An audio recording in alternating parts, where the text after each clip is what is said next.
Have fixed Limbus Company black screen issue, stuck on black screen on PC 1. Restart your PC, close Limbus Company completely, exit Steam from the system tray, restart your computer, launch Steam and start the game again. Hammer 2, verify game files. Open Steam, go to Library, right-click Limbus Company, select Properties, open installed files, click Verify Integrity of Game Files, wait for the process to finish. 3, run the game as administrator. Navigate to the Limbus Company installation folder. Right-click limbuscompany.exe. Select Run as Administrator. Allow any permission prompts. Check if the black screen is gone. Use Alt-Enter, launch the game. When the black screen appears, press Alt-Enter. This switches between full screen and windowed mode. Check if the game displays properly. 5. Update graphics drivers, open NVIDIA app, AMD software, or Intel graphics software. Download and install the latest graphics driver, restart your PC, launch the game again. Number 6. Disable Steam overlay.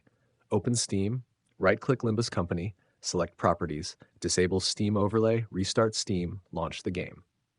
7. Disable full screen optimizations. Right-click limbuscompany.exe, select Properties, open the Compatibility tab, check Disable Full Screen Optimizations, click Apply and OK. Start the game. Now to trigger 8. Close background applications, open Task Manager. Close programs such as Discord, MSI Afterburner, Rivatuner, OBS, RGB software, launch Limbus Company again. 9. Change launch options. Open Steam, right-click Limbus Company, select Properties.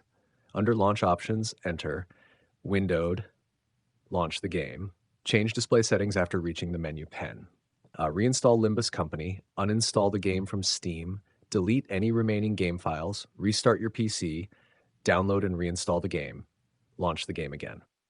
Bonus fix, press Windows R, type %temp%, delete temporary files, empty the recycle bin, restart the PC, launch Limbus Company. These solutions can fix most Limbus Company black screen, startup black screen, and stuck on black screen issues on Windows 11